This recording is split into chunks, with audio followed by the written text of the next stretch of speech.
মাটনটাকে marinate করবো তার জন্য দিয়ে দিচ্ছি স্বাদ অনুযায়ী লবণ, 1.5 চা চামচ পরিমাণ দিয়ে দিচ্ছি হলুদ গুঁড়ো, 1.5 চা চামচ পরিমাণ দিয়ে দিচ্ছি কাশ্মীরি লঙ্কার গুঁড়ো, দিলাম 1 চা চামচ পরিমাণ ধনের গুঁড়ো, 1/2 চা চামচ পরিমাণ জিরের গুঁড়ো, 2 টেবিল চামচ পরিমাণ কাঁচা সর্ষের তেল দিলাম, আদা রসুন কাঁচা লঙ্কার যে পেস্ট বানিয়ে রেখেছিলাম সেটাও দিয়ে দিলাম।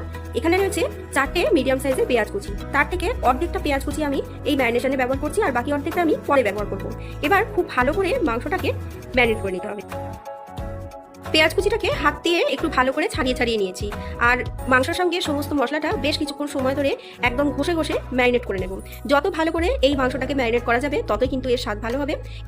আপনাদের হাতে যদি সময় থাকে তাহলে কিন্তু এইভাবে ভালো করে ম্যারিনেট করে নিয়ে 3-4 ঘন্টা নর্মাল ফ্রিজে রেখে দিতে পারেন। আবার যদি হাতে সময় না থাকে সঙ্গে সঙ্গেও কিন্তু রান্না করে নিতে পারেন।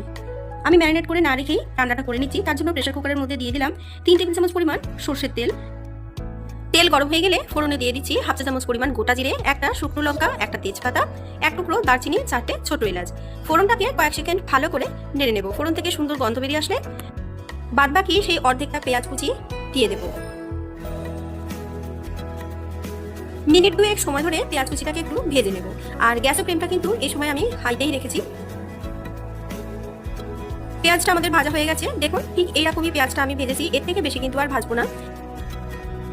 2টো মিডিয়াম সাইজের টমেটোটাকে আমি একটু সরু লম্বা লম্বা করে কেটে নিয়েছি। সম্পূর্ণ টমেটোটা আমি পেঁয়াজের উপরে দিয়ে দেবো। খুব বেশিক্ষণ কিন্তু টমেটো একেবারেই ভাজবার দরকার নেই আর এখানে আমি কোনো রকম লবণ কিন্তু ব্যবহার করছি না। টমেটোটাকে 1-2 বার একটু ভালো করে পেঁয়াজের সাথে নাড়িয়ে চাড়িয়ে নিয়ে আগের থেকে সমস্ত মশলা দিয়ে ম্যারিনেট করা মাংসটা দিয়ে দেবো।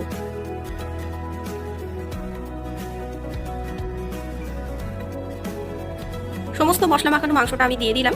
এবার 3 থেকে 4 মিনিট সময় ধরে প্রথমে হাই ফ্লেমে মাংসটাকে একটু ভালো করে নাড়িয়ে চাড়িয়ে নেব। 4 থেকে 5 মিনিট নাড়িয়ে চাড়িয়ে নিয়েছি। এবার টেস্টের একটা সুন্দর ব্যালেন্সের জন্য দিয়ে দেবো 1/2 চা চামচ পরিমাণ চিনি। যেহেতু সমস্ত রকম মশলা দিয়েই আমার মাংসটাকে ম্যারিনেট করা ছিল তাই আলাদা করে আর কোনো কিছুই কিন্তু আমি এখানে ব্যবহার করব না, শুধুমাত্র কষিয়ে যাওয়া ছাড়া কিন্তু আর কিছুই কাজ নেই। তাহলে কতটা সহজ পদ্ধতি নিশ্চয়ই আপনারা বুঝতে পারছেন। 7 থেকে 8 মিনিট সময় ধরে মাংসটাকে আমি খুব ভালো করে কষিয়ে নিয়েছি। দেখুন খুব ভালো মতো করে কিন্তু আমার মাংস থেকে তেল ছেড়ে এসেছে। এবার এর মধ্যে দিয়ে দিচ্ছি একটা জায়ফলের 4 ভাগের 1 ভাগ এইভাবে গুঁড়িয়ে নিয়ে খুব ভালো করে মিশিয়ে নেব। মাংসের মধ্যে যদি এরকম জায়ফল গুঁড়ো ব্যবহার করা হয় তাহলে কিন্তু মাংসটা একদম ভিতর থেকে সফট হয়ে যায়। এইভাবে একবার মাটনের রেসিপিটা বানিয়ে দেখুন, খুব কম সময়ের মধ্যেই কিন্তু দারুণ সুস্বাদু একটা মাটনের রেসিপি তৈরি হয়ে যাবে। আশা করছি আমার রেসিপি ভিডিওগুলি আপনাদের ভালো লাগছে। যদি ভালো লেগে থাকে তাহলে অবশ্যই আমার চ্যানেলটিকে সাবস্ক্রাইব করে নেওয়ার অনুরোধ রইল। বেল আইকনটি অবশ্যই প্রেস করে দেবেন যাতে আমার চ্যানেলে নতুন ভিডিও আপলোড করলে তার নোটিফিকেশন সরাসরি আপনার কাছে পৌঁছে যায়। মিনিট 15-20 সময় ধরে আমি কিন্তু সম্পূর্ণ মাংসটা কষিয়ে নিলাম। দেখুন মশলা থেকে তেল কিন্তু আলাদা হয়ে গেছে আর খুব